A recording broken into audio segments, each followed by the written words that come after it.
नीच किस्म का, वो डाकू है।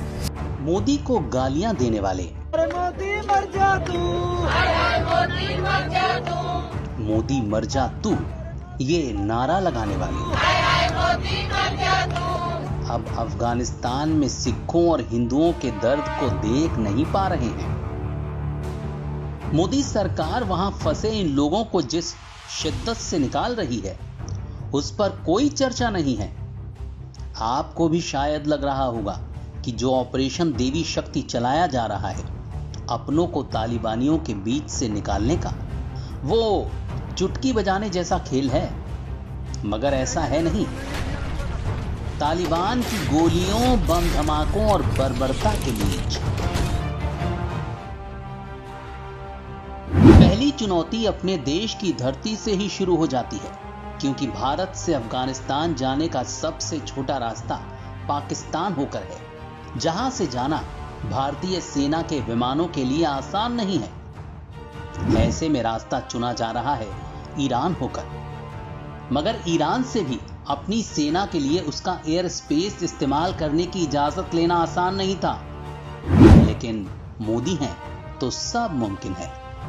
दूसरी चुनौती है कि सेना का विमान सीधा काबुल एयरपोर्ट पर नहीं उतारा जा सकता, क्योंकि काबुल में तालिबानी कब्जा है।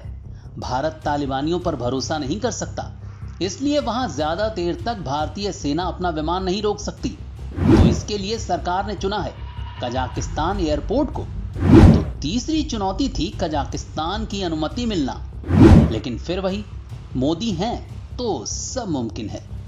कजाकिस्तान के साथ साथ इस काम के लिए सरकार कतर और दूसरे यूरोपियन देशों की भी मदद ले रही है। चौथी चुनौती ये थी कि हमारे लोगों को काबुल एयरपोर्ट तक कैसे पहुंचाया जाए, क्योंकि रास्ते भर तालिबान लड़ाका चेक पोस्ट पर तैनात हैं। वो सबकी तलाशी ले रहे हैं, हर तरह की मुश्किलें खड़ी कर रहे हैं, उनके पास खतरनाक हथियार हैं। तो भारतीय अफसर इन चेक पोस्ट पर माथापच्ची करके लोगों को एयरपोर्ट तक पहुंचा रहे हैं। पांचवी चुनौती है एयरपोर्ट पर मची अफरा तफरी, जिसकी वजह से यहां एक जगह इकट्ठे हो पाना संभव नहीं है।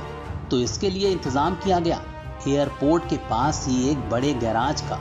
भारतीय दूतावास, पीएमओ, इंटेलिजेंस और एयरफोर्स के बीच गजब के तालमेल की वजह से लोगों को इस गैराज में पहुंचाया जा रहा है और ये काम बिना रुके चल रहा है। छठी चुनौती है काबुल एयरपोर्ट पर अमेरिकी सेना की मंजूरी, क्योंकि वहां का एटीसी और सिक्योरिटी कंट्रोल अमेरिकी सेना के हाथ में है।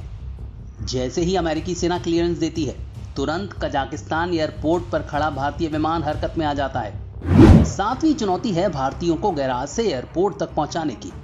तो जैसे ही एयरफोर्स का विमान काबुल एयरपोर्ट पर लैंडिंग करने वाला होता है, वैसे ही सभी भारतीयों को बुलेट प्रूफ गाड़ी से एयरपोर्ट के भीतर पहुंचाया जाता है। अब आठवीं चुनौती होती है ये प्रक्रिया बेहद सुरक्षित तरीके से चुटकियों में की जाए। तो इसके लिए हमारी स्पेशल फोर्सेस पोजीशन लेती हैं और अधिकारी लोगों को तुरंत प्लेन में चढ़ाते हैं। काम पूरा होते ही अधिकारी दूसरे राउंड के लिए रवाना हो जाते हैं और प्लेन एटीसी की परमिशन मिलते ही टेक ऑफ कर जाता है।